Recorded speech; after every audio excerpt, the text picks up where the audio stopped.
In my experience, Kaizen events typically run from half a day to 4.5 days. In this story, I'm going to tell you about a Kaizen event that essentially ran for 6 months. Now, my company and their union employees were renegotiating their 3-year employment contract. As the deadline approached, they had reached an impasse. Now, historically, my company would allow the union employees to continue working even if they didn't have a contract approved. In this case, however, the company decided to draw the line and inform the union that if they couldn't reach an agreement by the deadline, they would be locked out from the facility. Now, union leadership didn't really believe this to be likely, so they did not reach an agreement at deadline. And true to their word, the company locked out the union employees. Now, the plant was critical to customer service on the Northeast, so they had to keep the plant running.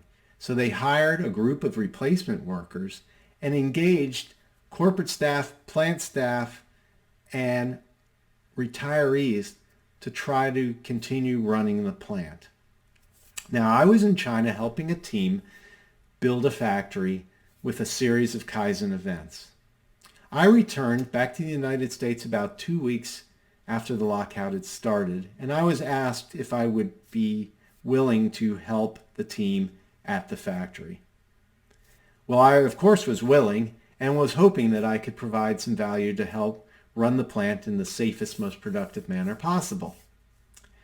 Now, when I got to the plant, I was a bit horrified by the massive amounts of scrap and downtime that we had.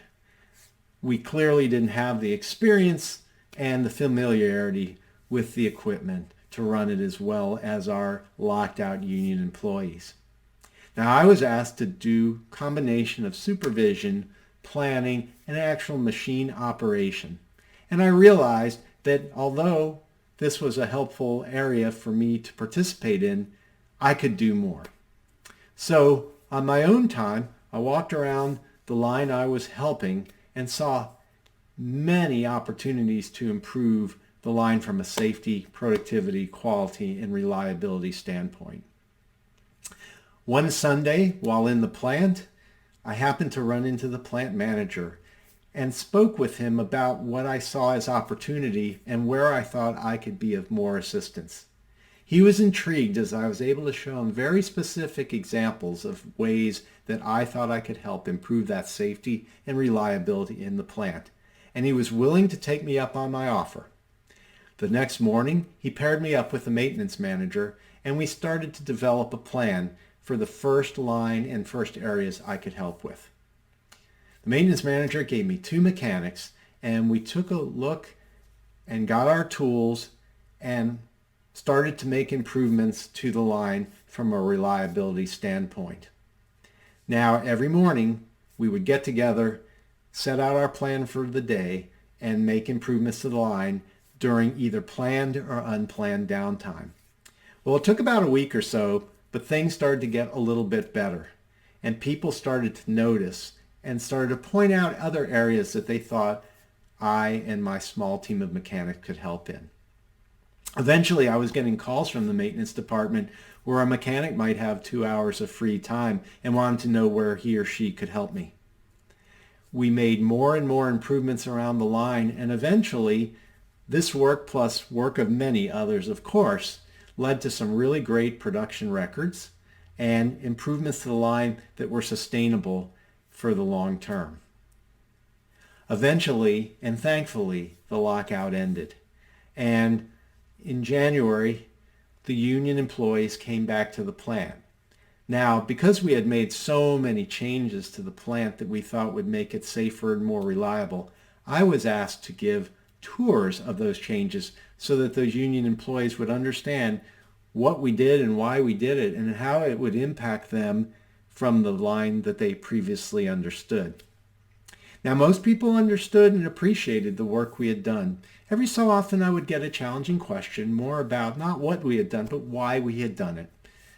Most of the time my answer was that we were just trying to keep ourselves safe and prevent jams and downtime from occurring. And because we were less experienced, than our experts that were locked out. We had to do anything possible to keep our customers satisfied.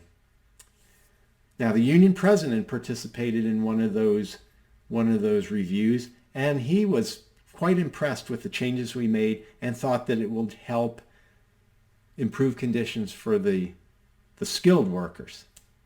Eventually, he became a believer in it, and he was promoting the reliability techniques to others. In the end, we created a much safer, more productive workplace for all of our key skilled company employees. I hope this story provided you with some inspiration to revisit your own processes. I have a lot more I'd like to share. Head over to pi-partners.com to learn how I can help. And check back from time to time for more Kaizen stories.